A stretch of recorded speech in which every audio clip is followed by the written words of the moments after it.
قرآن کریم میں ارشاد فرمایا کہ لیلۃ القدر یعنی قدر والی عظمت والی جو بابرکت رات ہے یہ 1000 مہینے سے بھی بہتر ہے۔ اللہ تعالیٰ نے اس امت محمدیہ پر خاص اپنی رحمت کی اور دوسری امتوں پر اس کو فضیلت عطا کر دی، اور گزشتہ قوموں کے امتوں کے جو حالات ہم پڑھتے ہیں تو دیکھتے ہیں کہ ان کو اللہ تعالیٰ نے بڑی لمبی لمبی عمریں عطا کی تھی، 500 سال 700 سال 800 سال، اتنی لمبی عمر، تو انہوں نے عبادت کی۔ اللہ تعالیٰ نے اس امت کو عمر تھوڑی دی لیکن کچھ ایسے اعمال دے دیے، کچھ ایسے نیکیوں کے کام دے دیے کہ یہ تھوڑے ٹائم میں زیادہ اجر و ثواب کما کر نیکیوں میں ان سے آگے نکل گئے۔ ان میں سے ایک یہ ہے کہ ایک رات لیلۃ القدر، اس کی عبادت جو کہ ہر سال رمضان المبارک میں ایک مرتبہ آتی ہے، فرمایا یہ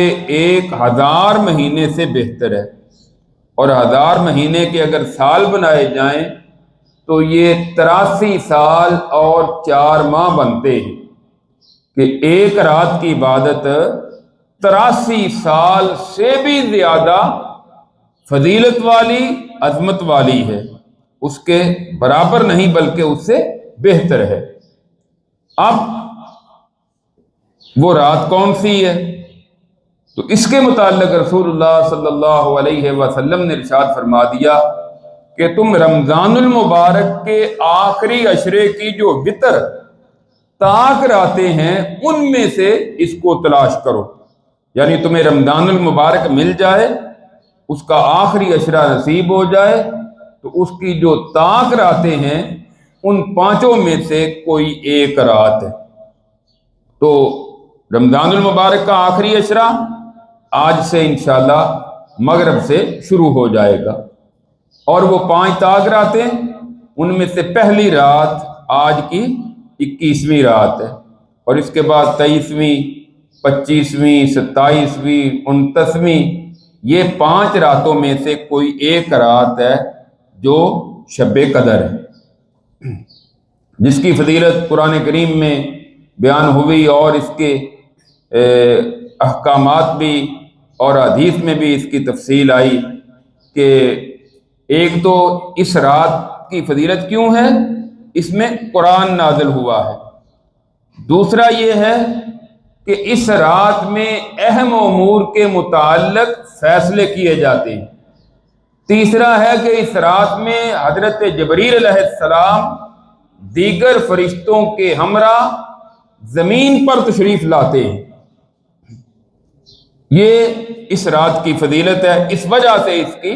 اتنی زیادہ اہمیت اور اس کی عبادت کا اجر و ثواب ہے۔ تو رسول اللہ صلی اللہ علیہ وسلم جب یہ آخری عشرہ داخل ہوتا ہے، سیدہ عائشہ رضی اللہ تعالی عنہا کہتی ہیں تو آپ شد میزرہ، کمر بستہ ہو جاتے عبادت کے لیے، اپنے آپ کو بھرپور تیار کر لیا کرتے تھے۔ احیا لیلہ، رات بھر آپ بیدار رہتے، یعنی رات کو قیام کرتے، عبادت میں گزارتے۔ وَأَيْقَظَ أَهْلَهُ، اور اپنے گھر والوں کو بھی بیدار رکھتے، ان کو بھی جگا کر رکھتے کہ یہ سونے کا وقت نہیں ہے بلکہ یہ عبادت کا وقت ہے۔ تو نبی کریم صلی اللہ علیہ وسلم اس کا بھرپور اہتمام کیا کرتے تھے، اور اس عشرے میں آپ اتنی زیادہ عبادت کرتے جتنی کسی اور دنوں میں نہیں کیا کرتے تھے۔ یہ ہے اس آخری عشرے کی اہمیت، فضیلت، کہ جس کا آج سے آغاز ہو رہا ہے۔ اور پھر یہ جو لیلۃ القدر ہے یہ 5 راتوں میں سے کسی ایک رات میں لازمی نہیں کہ ہمیشہ اسی میں رہے،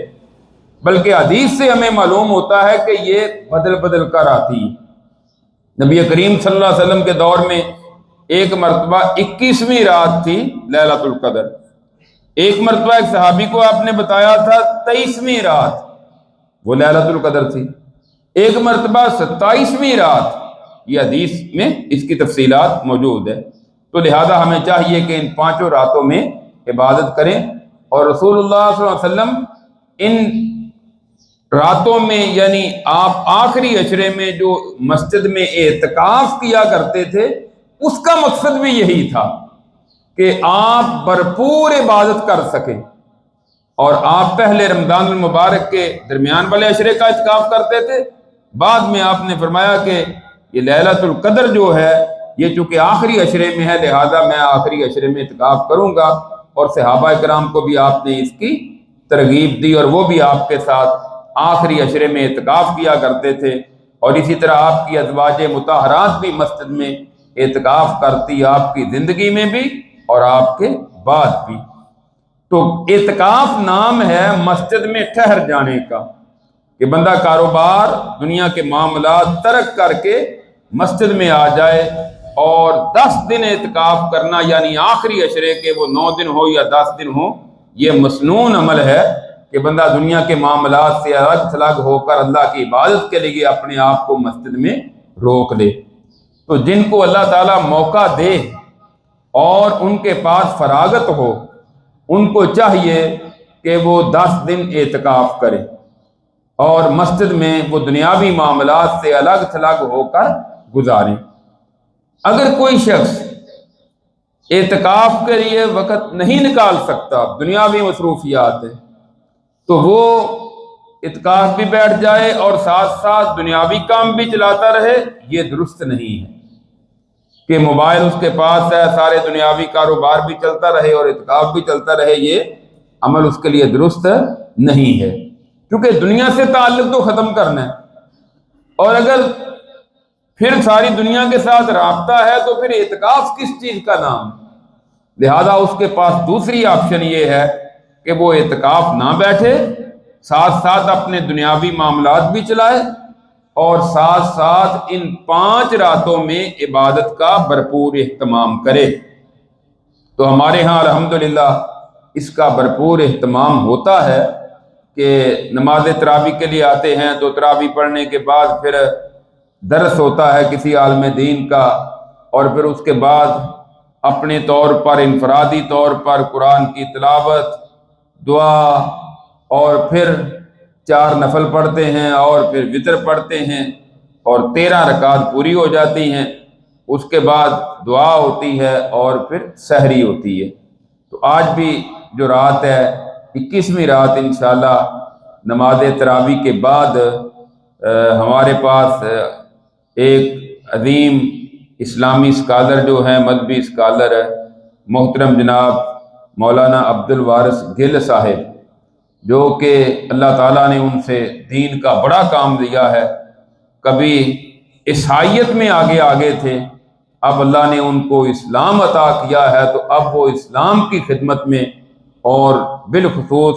جو نئے لوگ مسلمان ہوتے ہیں، اسلام میں داخل ہوتے ہیں، ان کی خدمت میں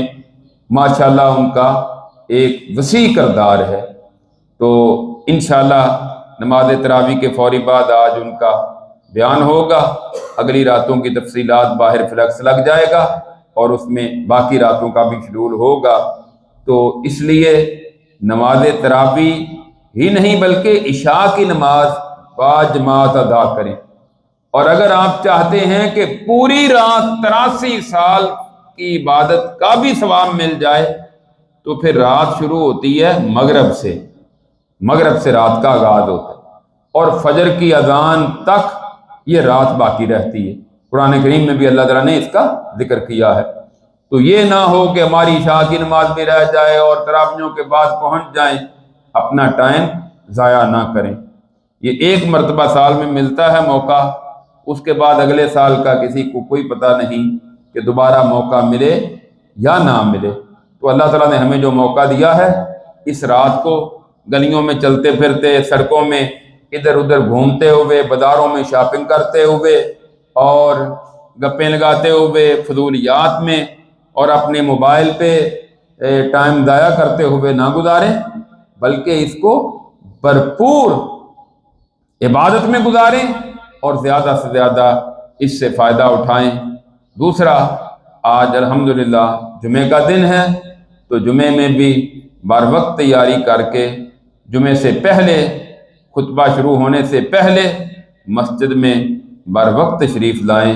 اللہ رب العزت سے دعا ہے اللہ تعالی ہمیں کتاب و سنت پر عمل کرنے کی توفیق عطا فرمائے۔ آخر دعوانا ان الحمدللہ رب العالمین۔